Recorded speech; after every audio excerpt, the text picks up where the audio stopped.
são os itinerários da fé e propõem um passeio cultural pelas paróquias da Baixa da cidade de Lisboa.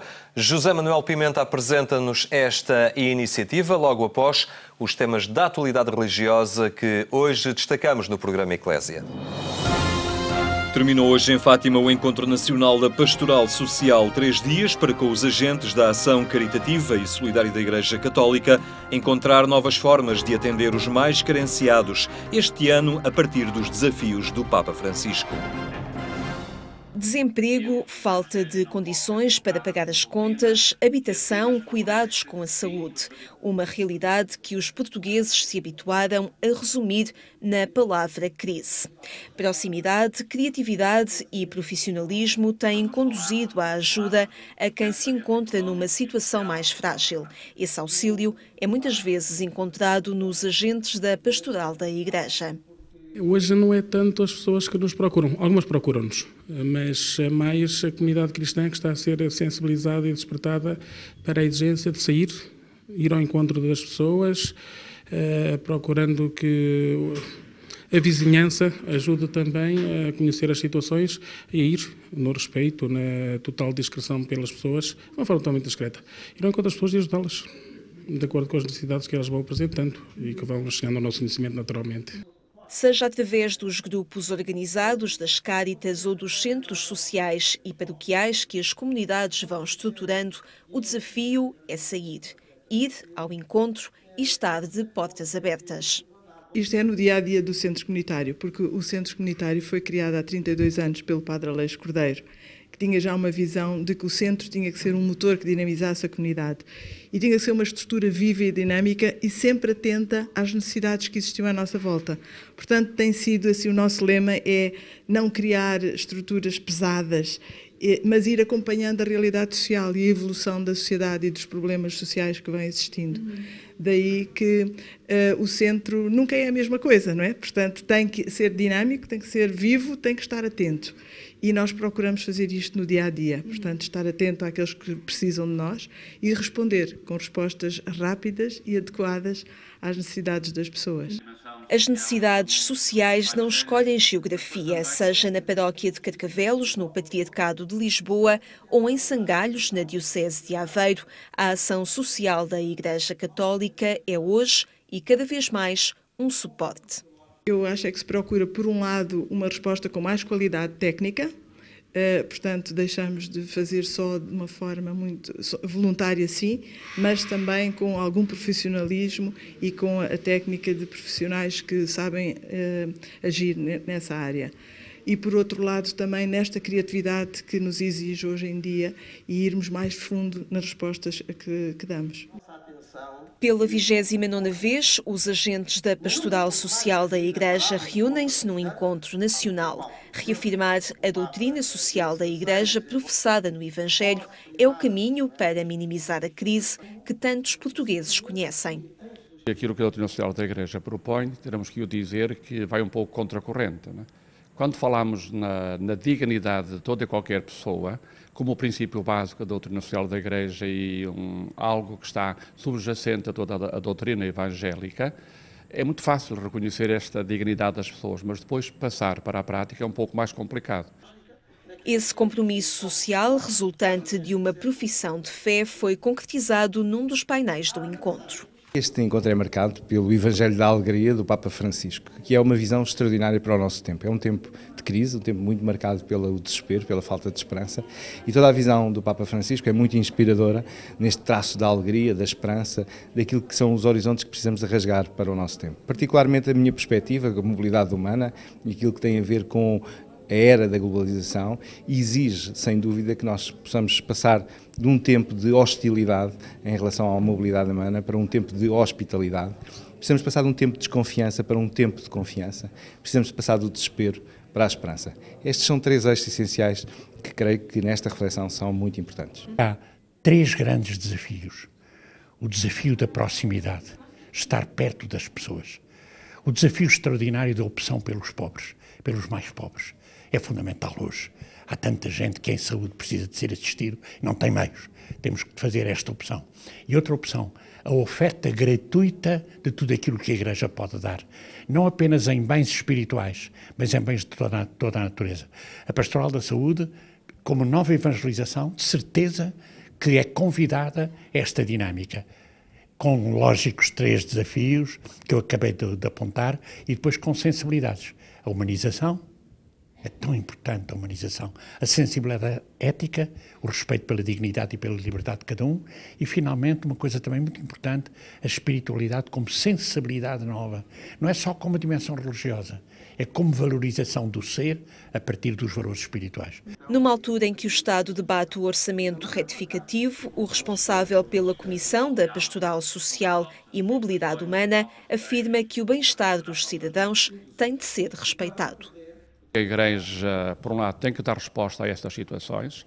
A Igreja, como o Papa Francisco nos diz, tem que sair dela mesma, dos seus espaços, para conhecer sempre mais e melhor estas reais situações. Mas, ao mesmo tempo, a Igreja tem que, porventura, falando no deserto, mas não pode calar-se perante essas situações que hoje continuam a existir, que são verdadeiras injustiças, porque há pessoas que estão privadas daquela dignidade a que têm direito, não é? O encontro da Pastoral Social homenageou ainda o Monsenhor Vítor Feitor Pinto, que durante quase 30 anos foi responsável pela Pastoral da Saúde em Portugal. Eu só sei dizer uma coisa, não sou digno. Tudo o que eu fiz durante estes 30 anos foi por uma exigência de humanidade, de preocupação com as pessoas e de uma fé profunda e de uma missão que o Senhor me tinha confiado. Portanto, penso que este é um testemunho de amor, esta homenagem que eu endereço a todos os meus colaboradores durante estes 30 anos, à Igreja inteira, porque efetivamente esta originalidade de trabalhar em Pastoral da Saúde é apaixonante. O percurso do Monsenhor Vítor Feitor Pinto vai ser evocado num livro entrevista ao jornalista Otávio Carmo, disponível a partir do dia 15. A vida é sempre um valor, recorda momentos da sua vida e dos 28 anos à frente da Pastoral da Saúde em Portugal. Atreve-te a amar foi o desafio lançado aos participantes no Encontro Nacional do Movimento Convívios Fraternos, que decorreu em Fátima.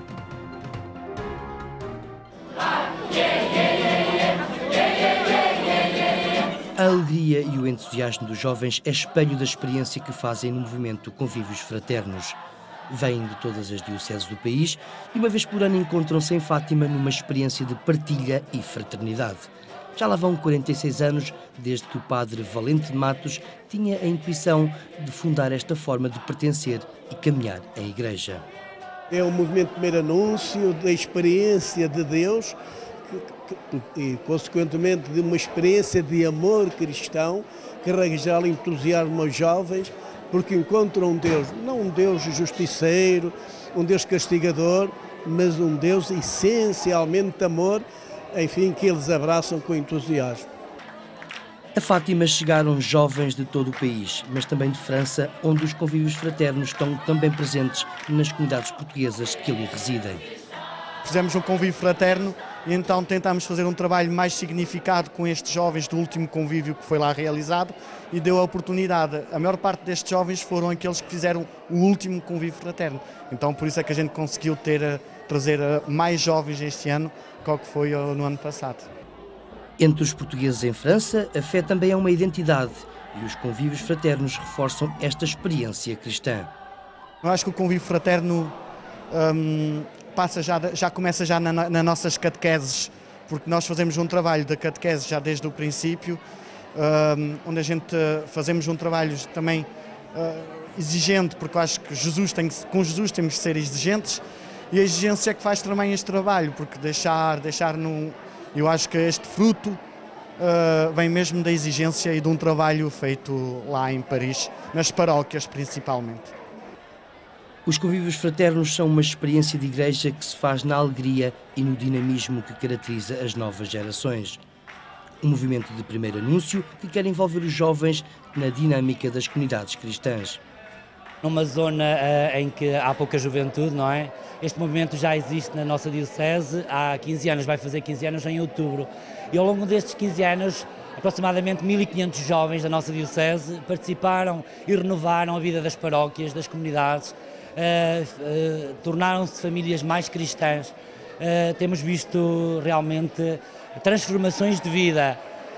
E agora até assistimos ao papel inverso. Os pais, que habitualmente nem são muito praticantes, são agora os filhos que os convidam, que os levam à Eucaristia, à participação mais ativa nesta Igreja de Jesus Cristo. Este movimento começou no meio militar. Foi aí que o padre Valente de Matos começou esta forma original de trabalhar com os jovens. O meu serviço militar trouxe-me algumas coisas de alegria. Uma delas foi fazer o meu convívio, porque foi uma experiência que eu nunca me esqueço. Venho daqui desde 84, é esta casa, e acho que todos os temas têm sido aliciantes. Este ano temos o tema aliciante Atreve-te a Amar. Para nós e para mim, pessoalmente, diz-me muito, porque eu atrevo-me a amar Cristo e Nossa Senhora, que é o meu anjo da guarda. Quando eu me refugio, é ela. Já lá vão 46 anos e este movimento continua a dar resposta aos jovens da atualidade. As questões e os anseios parecem ser os mesmos. O que eu tenho constatado é que os jovens de há 46 anos, quando iniciei o movimento, como hoje, vivem a mesma ânsia, a mesma preocupação, o mesmo desejo de encontrar algo que possa dar resposta aos seus problemas, sentido à sua vida, isto é, consciente ou inconscientemente, nos caminhos da vida, eles procuram Deus como resposta para esse problema. E por isso o desafio era Atreve-te a Amar. Todos estes jovens vieram até Fátima para assinalar a sua fé, a sua caminhada como convivas fraternos e dizer que estão dispostos a aceitar o desafio.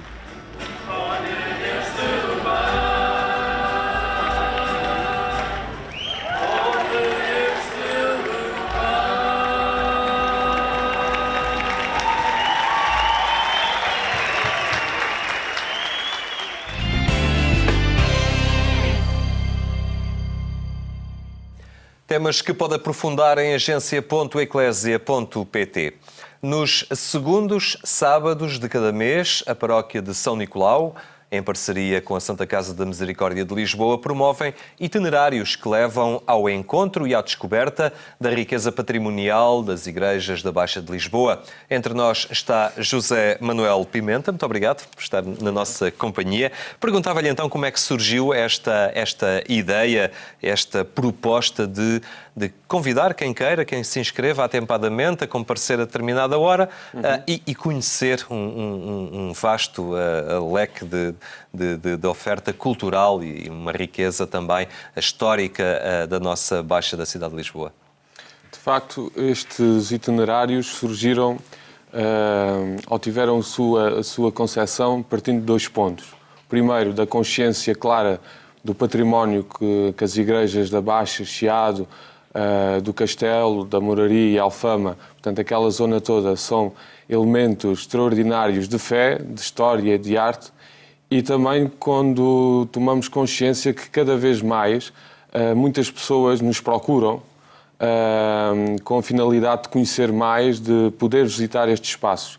Então, como forma de resposta a essa procura e da consciência da qualidade artística e histórica do património destas igrejas, desenvolvemos estes itinerários da fé. Estes itinerários da fé já existem há mais tempo, já existem desde 2004.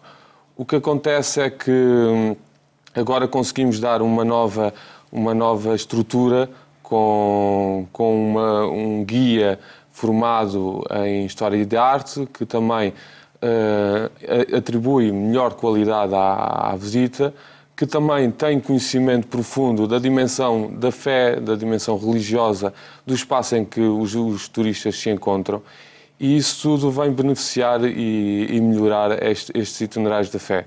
De facto, estes itinerários da fé, como disse, realizam-se no segundo sábado de cada mês, começam às 10 horas da manhã e terminam à 1 hora da tarde, em parceria com Santa Casa da Misericórdia, porque este itinerário da fé, além de incluir algumas igrejas da Baixa e do Chiado, visita-se a Igreja de São Roque e o Museu de São Roque. Agora, em outubro, além destes itinerários da fé da segunda semana, do segundo sábado de cada mês, também vai iniciar os itinerários da fé no primeiro sábado de cada mês, que será dedicado apenas às igrejas da Baixa. O do segundo sábado de cada mês, do Chiado. Portanto, as igrejas... Portanto, no próximo sábado, dia 13... Será da zona do Chiado. Portanto, vai-se visitar a igreja e o tesouro da Capela de São João Batista e o Museu de São Roque, a igreja da Encarnação, a igreja dos Mártires e a igreja do Sacramento. Quem quer participar, como é que faz? Tem que se inscrever atempadamente? Tem que se inscrever atempadamente. O número de visitantes varia, ou seja, o mínimo para a visita ocorrer tem de ser 15 visitantes, o máximo 30 a 40. Depois terão que contactar a Igreja de São Nicolau, ou por telefone ou por e-mail. O e-mail é itinerários@paroquiasaonicolau.pt e fazem a sua inscrição. A inscrição é gratuita. O que acontece? Muitos dos visitantes, ao final da visita, fazem uma pequena doação, um donativo à Paróquia São Nicolau. Estes itinerários, e como há pouco também aludia, eles não se esgotam apenas num satisfazer a curiosidade ou a procura ou a apreciação da arte e do valor patrimonial artístico destes lugares. É também e o próprio nome o indica, Itinerários da Fé, é também um caminho pelos lugares de culto e lugares de culto numa zona da cidade que é densamente rica, não é? Portanto, com uma grande densidade também populacional, não tanto à noite, mas durante o dia, onde muitas pessoas passam e onde as pessoas param, onde as pessoas encontram nesses locais a oportunidade de encontro com Deus e de fazer em silêncio. Portanto, é importante também esta dimensão. Essa dimensão é proporcionada porque há uma coisa que é bastante importante na zona da Baixa e no Chiado, que as igrejas estão abertas. E, portanto, estando abertas, as pessoas podem entrar, podem desfrutar e com alguns dos elementos que já se vão tendo à disposição, de brochuras, guias, monofolhas com pequenas descrições histórico-religiosas, histórico-artísticas do espaço em que se encontram, em que chamam a atenção também para alguma peça ou outra de elevada importância. Por exemplo, na Igreja Conceição Velha está a Nossa Senhora de Belém, do século XIV, que os navegadores portugueses todos rezaram antes de partir para os descobrimentos. Portanto,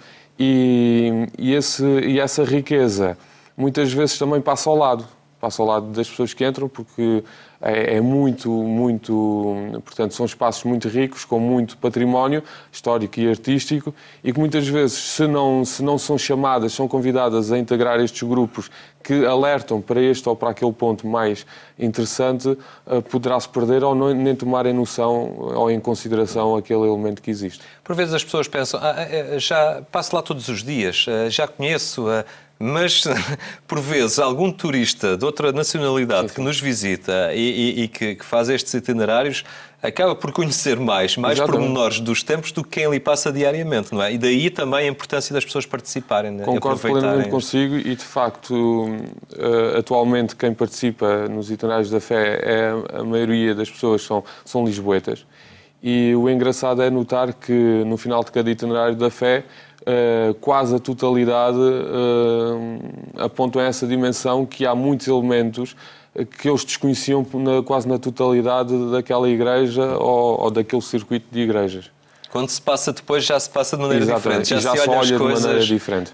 Exatamente, porque há pequenos pormenores realmente que só com um guia, só com alguém que tenha um conhecimento aprofundado. Temos o cuidado de que quem acompanha estes Itinerários da Fé é um guia, além do mais, católico, cristão, portanto tem toda a sensibilidade de interpretar devidamente o espaço onde se encontra e que depois dá também para perceber e fazer esta interligação entre a dimensão religiosa, a dimensão histórica e artística do espaço em que se encontra.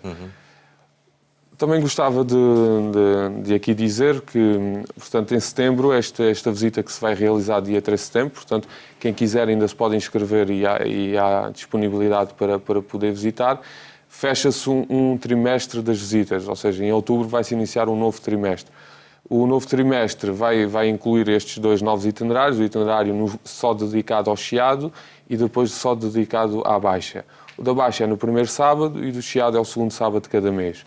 A inscrição faz-se à mesma na Paróquia de São Nicolau e vamos tentar que estes 2 itinerários se robusteçam, que sejam um evento de sucesso, para conseguirmos alongar estes itinerários da fé a mais 2 zonas da cidade.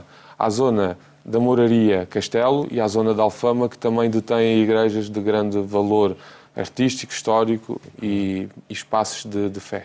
Estão a alargar a oferta, certamente também porque se foram apercebendo do apetite, digamos assim, das pessoas e da riqueza patrimonial que há e que convém dar a conhecer. Exatamente. Outro exemplo que isto, ou seja, os itinerários da fé incluem-se num processo mais vasto, que é da fruição do património. Ou seja, nós temos mais propostas de fruição do património ou de apreciar o património, não só nos itinerários da fé, mas também o que acontece e cada vez mais chegam-nos convites ou pedidos para poder visitar grupos que se formam de pessoas ou de entidades que se juntam e que querem visitar só uma igreja. Então nós, atempadamente e com tempo, preparamos essa visita ou apenas a só uma igreja ou um conjunto de igrejas. Portanto, fora destes itinerários da fé, quem quiser pode se inscrever e pedir fazer visitas guiadas só a uma igreja ou várias igrejas para poder perceber ou compreender melhor uma igreja que se encontra na Baixa de Lisboa. Muito bem, José Manuel Pimenta, muito obrigado por ter partilhado connosco então estes itinerários da fé que agora começam a ter também a sua oferta mais alargada. Muito obrigado pela sua presença. Obrigado. Itinerários da fé, uma proposta que espera por si nos segundos sábados de cada mês. Um convite a conhecer as igrejas da Baixa e os lugares que na cidade possibilitam o silêncio e o contacto com Deus. Foi o programa Eclésia. Tenha então uma muito boa tarde e até amanhã, se Deus quiser.